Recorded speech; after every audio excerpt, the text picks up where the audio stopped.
WhiskyJason here, whiskey from the viewpoint of an American in Germany tasting rare and exotic whiskeys. Today I have something from the Creative Whisky Company, the Exclusive Malts, Single Malt Irish Whiskey, distilled at a distillery in Ireland. I hate it when they do that. Distilled the 15th of December 2013. Numbers of bottles 278. Cask type refill ex-sherry hogsheads. Ooh.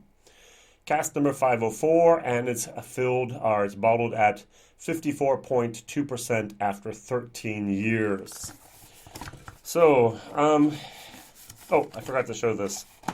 Creative Whisky Company. Isn't that a cute little dog? All right, so whiskey base number, don't have, because this was originally meant for the United States of America. It's a 750 milliliter bottle. We even have that little tag here. Imported by Impf X Beverages, South San Francisco Company. creativewhiskey.co.uk. What I really like about this is basically the same thing SMWS did, is they have their color coding system. So we have yellow, which is the malty, blue, which is vanilla, orange, which is spicy, dry, oaky, red, which I have, is the rich sherried fruitcake. Then we have the gray, which is earthy, light smoke, oily, and then we have the black, which is heavy smoke, peat, and iodine. So the color-coded system, the same thing that SMW, Single Malt Whiskey Society, uses. Scotch Malt Whiskey Society, sorry. This cost in California, I found one shop that had it still, $119. I paid 99 euros, which is almost the same here. What I think is very, very interesting is this is a refill ex-sherry hogshead. Now, we can probably guess that it's not from Bushmills because nowhere it says here triple distilled. We basically know it's not from Middleton because they don't give up any casks. So back then in the year 2003, we had one distillery that actually did sell the casks later on, and that was Cooley. So this is a 13-year-old Cooley product that has been matured the entire time in a refill ex-sherry hogshead, which is somewhat unique, and not a cask strength, which is even uniquer. Creative Whisky Company was started in 2005 by David and Dawn Stirk. He originally had worked for Cadenheads, and after that for Douglas Lang. He's also an author of 2 books, the Malt Whiskey Guide, as well as the Distilleries of Campbellton. My first thought was when I heard about the Distilleries of Campbellton, I went, that's going to be a very, very thin book. Springbank and Glen Scotia, yay. Well, back then in the 18th or 19th century, you had up to 60 different distilleries back then in Campbellton. That is amazing. Yes, today we also have Kilkerran, I know, which is called Gungain. But imagine the stench. Imagine how dirty it was back then in Campbellton with 60 different distilleries producing and burning and doing all that stuff. Unfortunately, Creative Whisky Company closed their doors in 2018, if I read correctly.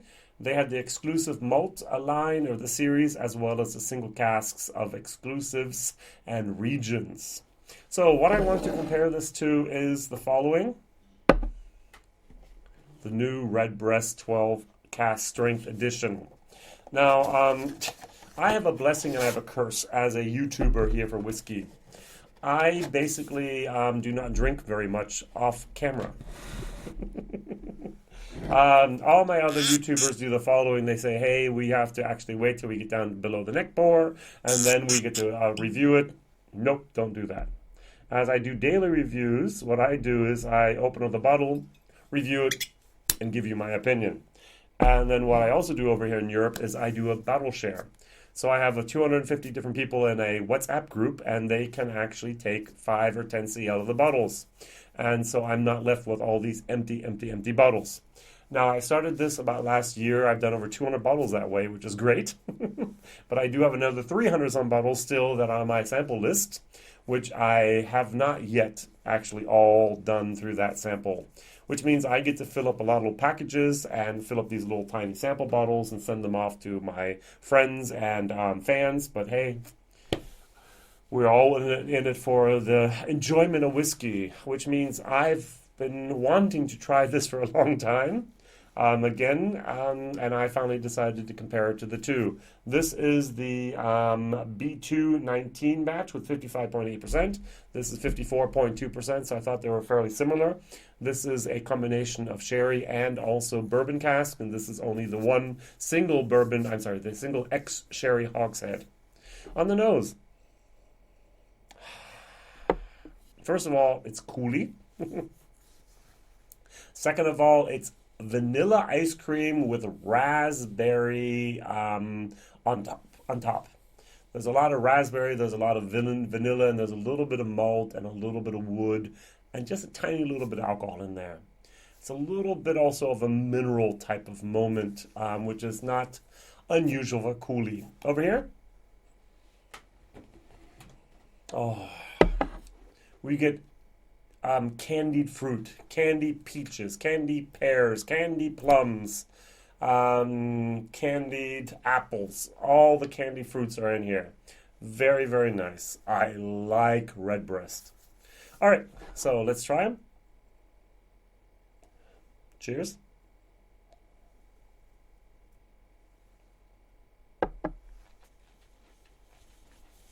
Mm-hmm. Mm-hmm. Mm-hmm. That's a solid whiskey. You get that those raspberries. You get the vanilla. You get the wood. It's a somewhat simple whiskey, and yet it's very enjoyable. It's a summer whiskey. It's a Zinfandel of the whiskeys. Fruity, nice, good. And actually just, there's not many transitions at all. I was waiting for it to do this or that, or even towards the end, it's just like, ding. I call it like a chord on the piano. You take those four notes, ding, and that's what you get here the entire time. Very, very nice. Well done.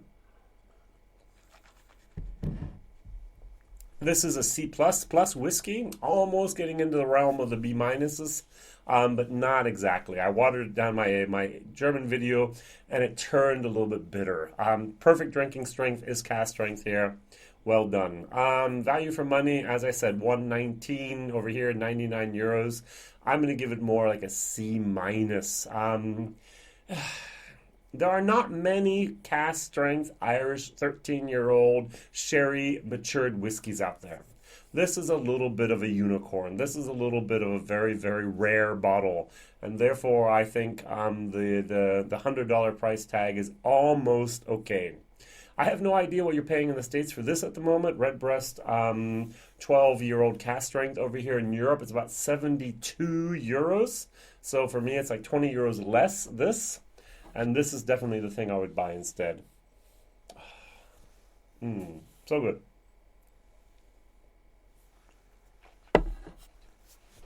Mm-hmm.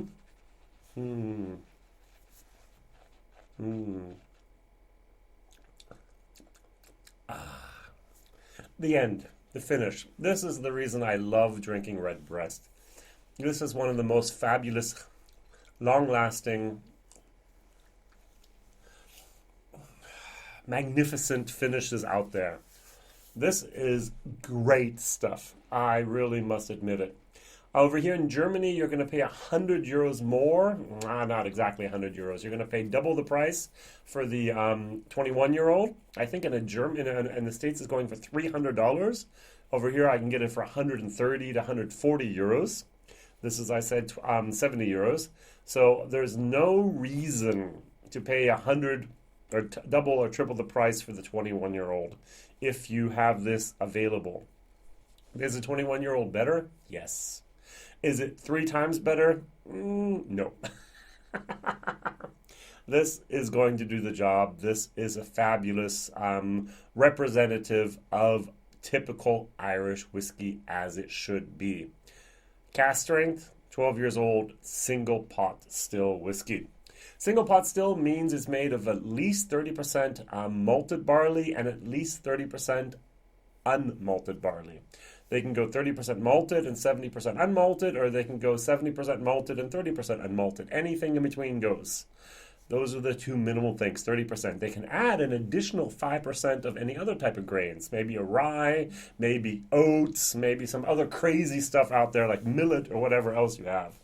Also possible. Single pot still whiskey can only be made in Ireland, and there is such a thing as pot still whiskey. Pot still means it's made from more than one distillery. So you mix maybe pot still from, let's go down to Dingle, together with something from Great Northern. Boom. You do not have single pot still, you still have Irish pot still whiskey. Single means one distillery. All right, very, very good. And this stuff is amazing.